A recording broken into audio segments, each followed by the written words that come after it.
life. I want to see every hand. Because you know what? Real success, I want to talk to you about this. Real success is finding and fulfilling God's good plan for your life, right? All right. So that's what I want to talk to you about. Because, you know, Miss Hilda got up here. Now, look, Wilma Flintstone is trying to set the timer, and I can't even figure it out.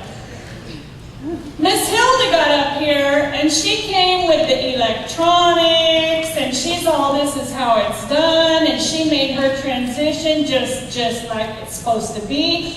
That's how you should do it, part of the segment of this event. I am the Lord have mercy, don't let this happen to you part of this event.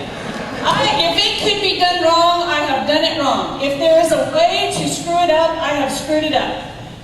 So I came to tell you about how to succeed in life, not just despite what you've been through. If something's been done to you, if you've done something wrong, if you feel like the whole world is against you, if you're pretty confident, not that you feel it, but you're pretty confident you have tons of obstacles against you, well, that's me. That's who I came to talk to. Because I'll tell you, God is so good.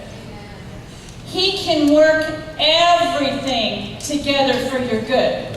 Now there's a little caveat. Now this is the Rhonda paraphrase version of that scripture. You know where God says He works all things together for good for those who love Him and are called according to His purpose. And I always thought, well, He works all things together for good. And I wanted to stop right there.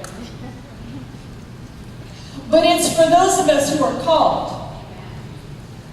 Accept the call and walk in our purpose, right? So real success is finding and fulfilling God's plan for our lives. You know, I can't be Torian Scott. If I try to do what he does, I'm going to get stressed out. I'm probably going to be in bad health because I'm going to feel bad about myself because I wasn't built for that. But I was built to fulfill God's plan for me. You were each built. I'm thinking about Ephesians 2:10. Each of you is God's masterpiece, or the way I like to put it, recipe. Every single woman in this room has a story. And none of it was a surprise to God. He took the DNA from your mother, the DNA from your father. He mixed together this recipe that's you. He threw in a sense of humor, some strength, some resilience, some courage. He knew the experiences you were going to have in your life, good, bad. He brought you here, right here. It's no surprise that you're here.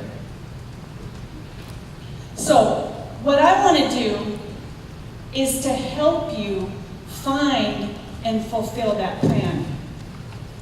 And by telling a little bit about my story, hopefully I'm going to, give you permission to just be real and just be who you are. Because God can use all of our faults and failings. I was 27 years old before I had ever told anyone that my mother left. She left me with a neighbor and never came back. So I grew up in the care of a mentally ill man and an alcoholic and addicted woman in a 500 square foot house that was filthy, dirty, no plumbing,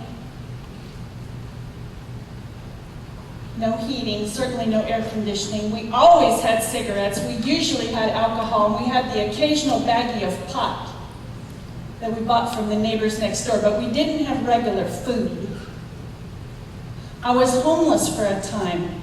At 8 years old, we were sleeping in Memorial Park in Upland, over at Pudding Stone fishing.